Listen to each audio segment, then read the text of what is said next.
Eternity in an allegorical setting. Alright, it's no secret that China has complete control over its media. Using the state media machinery, Beijing is trying to influence the global narrative. But some courageous citizen journalists have managed to get the truth out. Chen Qiushi and Fang Bin began recording clips and started sharing their story of China's failing response in a bid to try and contain the outbreak. But what's happened to them is this: they've now gone missing. And Bjorn has managed to access their reports, and this is the story that they were trying to tell about what is happening inside China right now.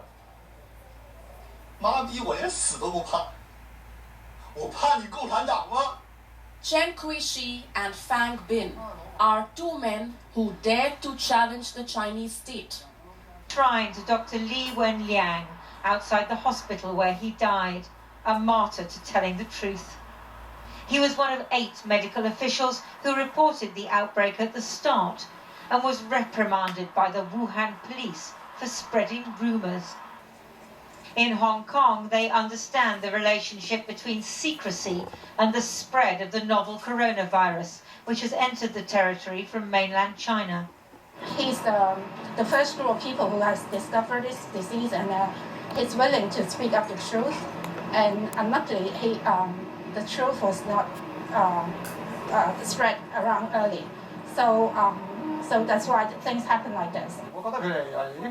The way they do things is secretive, and this is the result. This is the difference between a society with democracy and one without. As news of his death spread, millions of Chinese posted their anger and grief on social media, with memes about how he'd been gagged. The people's hero, a whistleblower. Others saying Chinese people wake up, with the hashtag "We demand freedom of speech." But as soon as the posts go up, they're pulled down. This content no longer exists, it says.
Tribute to an unknown soldier, the author of Eternity in an allegorical setting.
in an allegorical setting. For conspicuous gallantry and intrepidity in action, at the risk of his own life, above and beyond the normal call of duty, somewhere in the Middle East, near a place called Calvary, a soldier stepped out on the battlefield of time, traveling from time into eternity, fighting with the sword called justice. At his birth, insurgents were sent out to seek the unknown and were met by wise men who had been thoroughly trained in all manner of military maneuvers, such as espionage, sabotage, and subversion, thereby being able to break every code of the enemy and maintain the secrecy of the mission. These wise men later operated under a shadow commander, known at the time as a little child, whose mission was codenamed Everlasting Life. On the battlefield of time, he worked his way through the ranks, say 42 generations, but was falsely accused and abused by the enemy. But because of his importunity, he continued to fight with the sword of justice. He told the commanding officer of the enemy forces how his life and that of his comrades could be saved. But they laughed him to scorn and said, "We have power to kill and that live." He allowed the enemy to carry him away captive, but he kept faith in his fellow comrades. Though captured and laughed to scorn, he never relinquished his weapons.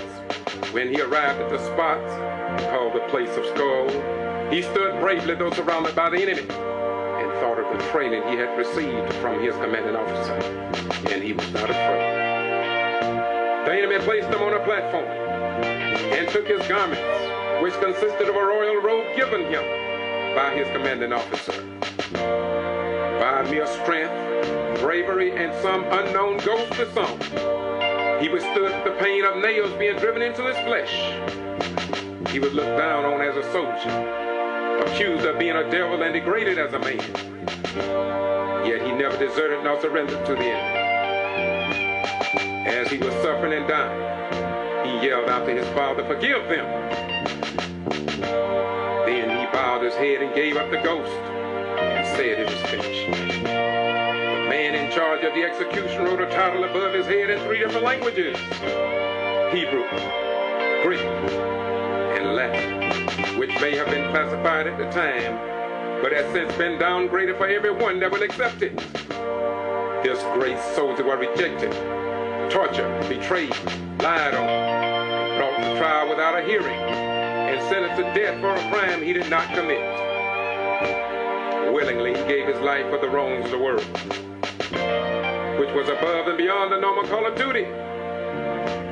But he never received a Medal of Honor. He was wounded many times, but he never received a Purple Heart. He was the greatest pilot the world has ever known. He even flew himself into his father's house and sat down on the right hand of the master pilot, but he never received a flying cross. He was placed in a borrowed tomb and arose on the 3rd day. But we have omitted his name from among the world renowned upon this planet. He was a doctor. We refused to make an appointment with him. He was a king, but instead of us giving him a crown of gold, we gave him a crown of thorns. He came through 42 generations to abolish the sins of the world. Yet he was rejected and despised by members of his own. And as he hung on the platform of time, we should have placed spices and gifts in his hand. Instead, we drove nails through his hand. He walked more than 72 miles to preach the gospel. And instead of us giving him a new pair of shoes, we drove spikes through his feet. He was a soldier that loved mankind. And after his death, we should have considered a heart transplant. Instead, we pierced him through his heart. This great soldier was not an electric clock, but on the battlefield he kept good time. He was not a nuclear bomb, but his power was devastating. He was not the ringleader of Watergate, but he spoke of a heavenly gate.